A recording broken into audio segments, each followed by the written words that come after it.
If you're searching for a travel backpack that gives you the best of both worlds, spacious yet carry-on compliant, then the Osprey Fairview 55L may be the one for you.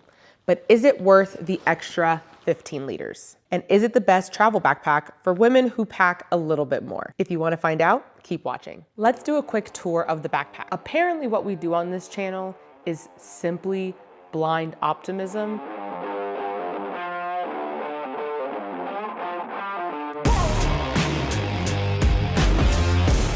So I have used a wide range of backpacks, going from regular Amazon backpacks you can get at just any store, to travel backpacks such as the Cotopaxi 28L.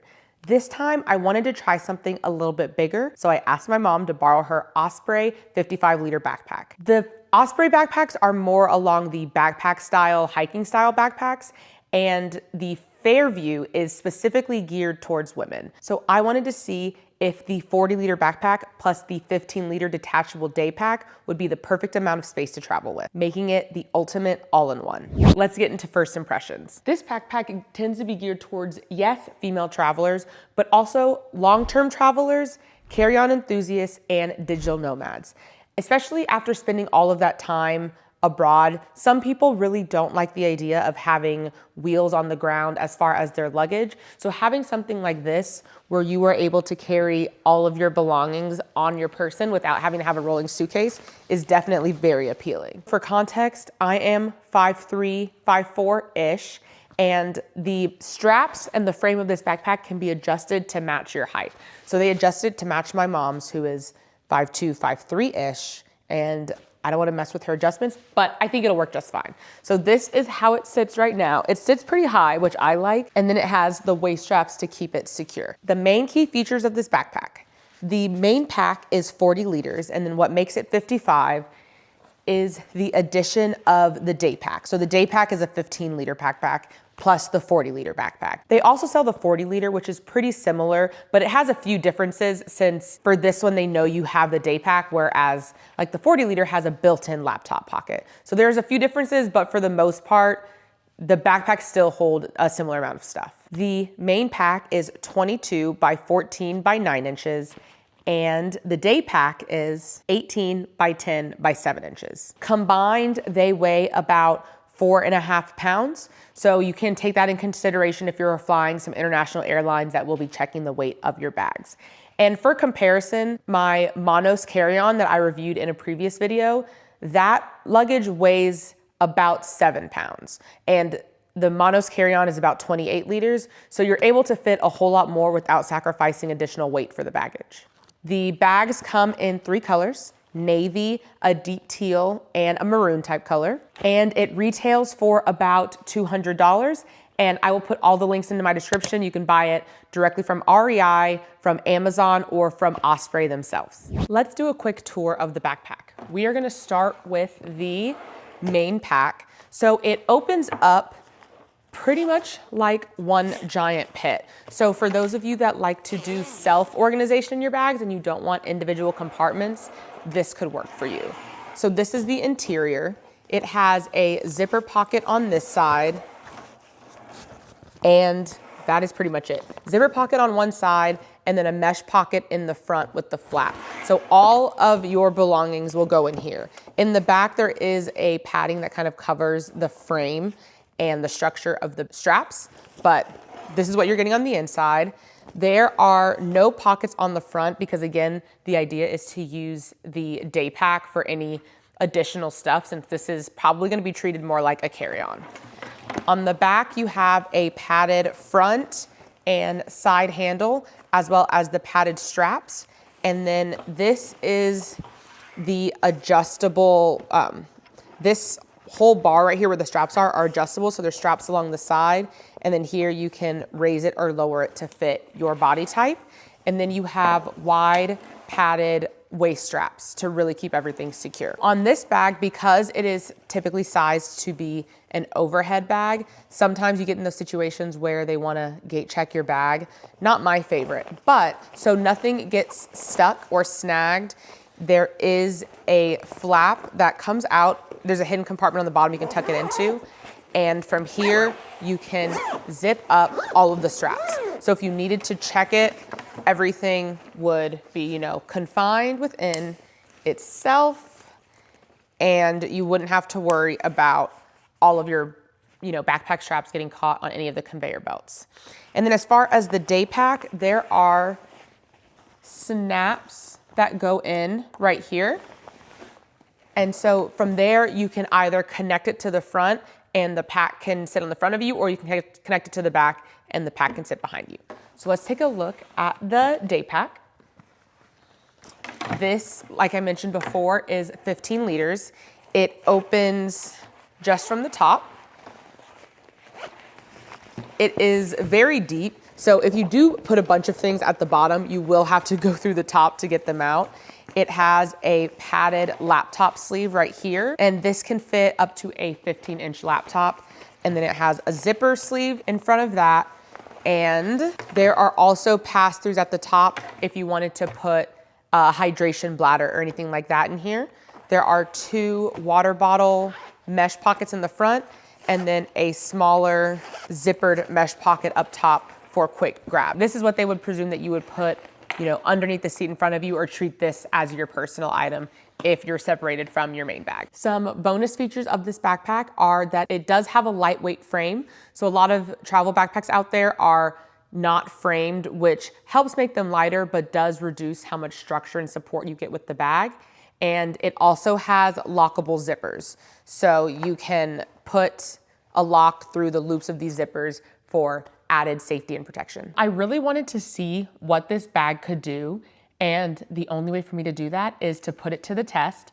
I am gonna be going to Tucson, Arizona for TravelCon for about 5 days, and I am only going to bring this. So this will be my carry-on item, and I will use the day pack as my personal item. And because I'm going to a convention, I want to be able to have different options as far as clothes. That's something I'm thinking about. The weather is pretty moderate, I believe. I'm gonna show you everything I put into this backpack and also how I organize this main compartment, because it is just one giant compartment.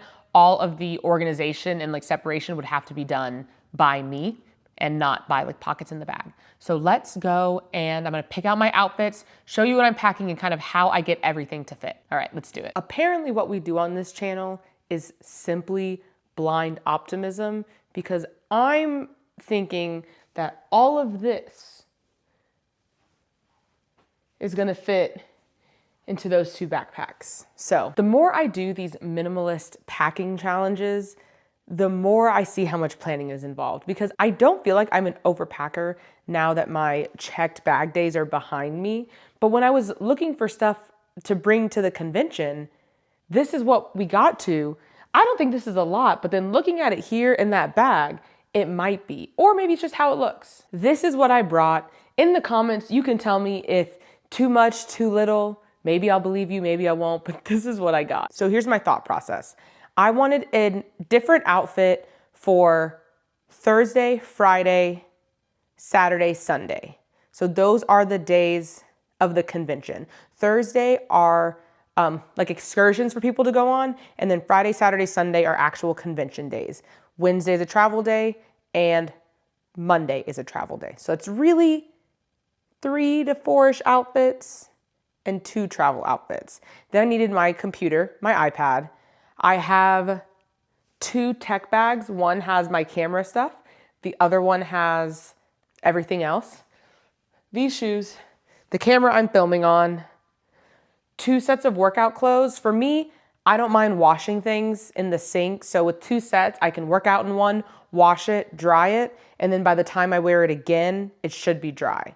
And everything is like athletic material, so it should dry pretty quickly. But blow dryers are real, and I'm staying at a hotel, so that'll also work. Yeah, these shoes, 1 other pair of shoes. Now, some of the stuff in the back, I don't know about. I don't know if I'm gonna be able to fit that purse. I don't really need it, but since I plan on using the day pack at the conference, because I wanna have my laptop with me, if we do things afterwards, I really don't wanna either have no purse or have to carry a backpack around. So I'm hoping I can get that purse in because it looks nicer. If not, I'm going to probably grab my Uniqlo Crescent bag. I have my whole makeup bag. I have my toiletry bag, my headphones, my slippers, a laundry bag. And you might not think so, but for me, at conventions, or in hotels or conference centers, I need to bring my insulated mug. I get so cold. I don't even need coffee. I'll take hot water. I'll take tea, but I need it to be insulated. I need it to keep me warm. I am just so cold every time, shivering. This is what we got. I'm gonna show you how I pack it. We're gonna see what gets into the bag, and then we'll make edits if we need to. But I believe in us, like I said before, blind optimism. Let's do it. Okay, so we have outfit 1, outfit 2, outfit 3, 4, 5, purse, backpacks, shoes, and then these are the 2 sets of workout clothes. I have underwear, makeup, iPad, computer, shoes, laundry bag, tech stuff, house shoes, headphones, chargers. I have 5 complete outfits, but just for a breakdown, these outfits consist of, 2 pairs of pants, 1 pair of jeans, 4 regular shirts, 5 if you count the denim button-up that I use as a jacket, and then I also have a blazer, so 4 shirts and then 2 over type jackets, 2 dresses. Let's pack it up and see what it looks like inside the packing cubes.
I did it. I think I did it. I think that was a successful packing attempt. We got everything in. It is packed once again to the brim. Do I recommend packing all of these bags to the brim? Probably not. Maybe one day I'll show you how I actually recommend packing, but I feel like it's a good test to see the most I can bring so that when I pare it down, I know what I have room to add during my travels. I went and weighed both bags. The big bag is 19.9 pounds and the little one is 12.2 pounds. So together we're right around a little under 23 pounds. And I have to look and see what the requirements are overseas, but I will put those over here somewhere just so you can have a visual. And also all my stuff is heavy. Nothing I'm bringing is light. It's all heavy. But check out the links in the description to this bag, to the packing cubes I used, pretty much everything. All those links will be down in the description. So I'm gonna be testing this bag, going to TravelCon, I will be wearing it through the airport, showing you how that goes. I'll need to do some hotel hopping because I'm staying at a different hotel at the beginning and end than I am in the middle. And then how the backpack goes for daily use at the convention, pulling my laptop in and out, using my iPad, using it to store things, and all of that sort. So stay tuned till next week's video where you can see this bag in action. Thank you so much for watching this video. If you liked it, please give it a thumbs up and subscribe so you don't miss another video, and hit that bell icon so you'll be notified the next time I upload. Please leave a comment in the description on what you like to bring in your backpack, what kind of travel packs you're looking for, and if this looks like a bag that you would consider using. All right, I'll see you next time. Bye.